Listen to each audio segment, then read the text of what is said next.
இன்னைக்கு பாப்பாவுக்கு தடுப்பூசி போட தான் கிளம்பிட்டோம். காலையிலேயே எல்லா வேலையும் முடிச்சாச்சு. அவள் ஜாலியாக இருக்கா. வெளியே வந்து எல்லாம் பார்த்துட்டு ஜாலியாக என்ஜாய் பண்ணிட்டு இருக்கா. ஊசி போட்டதுக்கப்புறம் பயங்கரமாக அழப்போறா. எப்படி சமாளிக்க போகிறதுன்னு தெரியல. ஏன்னா 2 பேரையும் வச்சு சமாளிக்கிறது ரொம்ப கஷ்டம்.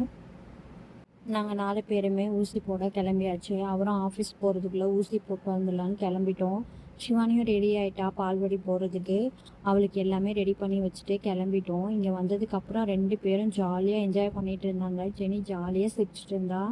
சிவானியும் அவளுக்கு உமா கொடுத்துட்டு 2 பேரும் ஜாலியாக விளையாடிட்டு இருந்தாங்க. தடுப்பூசி போடுறோம் அட்டையை கொடுத்துட்டு கொஞ்ச நேரம் வெயிட் பண்ணிட்டு இருந்தோம். கொஞ்ச நேரம் கழித்து நாங்களே கூப்பிடுவோம் அப்படின்னு சொல்லியிருந்தாங்க.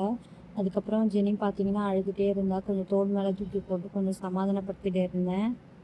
சிவானிக்கு ரொம்ப பசி எடுக்க ஆரம்பிச்சிச்சு. வா வீட்டுக்கு போகலான்னு சொல்லி கூப்பிட்டு இருந்தா. இதே கொஞ்ச நேரம் பாப்பாவுக்கு ஊசி போட்டுட்டு போயிடலாம், கொஞ்ச நேரம் வெயிட் பண்ணுது அப்படின்னு சொல்லிட்டு இருந்தேன்.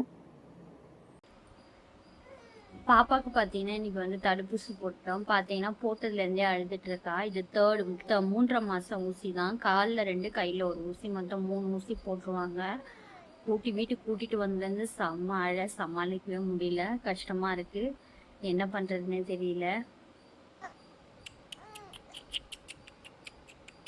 அழுவாதீங்க செல்லம், அழுவாதடா செல்லம். கால் 2 வீங்கிடுச்சு.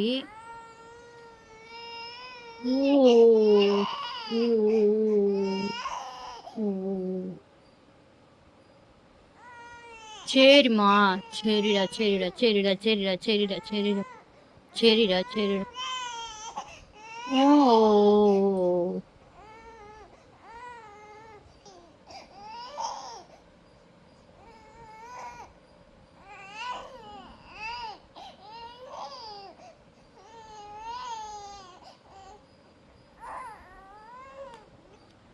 ஐஸ் கட்டி ஒத்தடம் தான் கொடுத்துட்ருக்கேன். அப்போ கூட பார்த்தீங்கன்னா அழுதுகிட்டே இருக்கா. இன்னைக்கு ஃபுல்லாக சமாளிக்கிறது கஷ்டம். ஜுரமும் ஸ்டார்ட் ஆயிடுச்சு.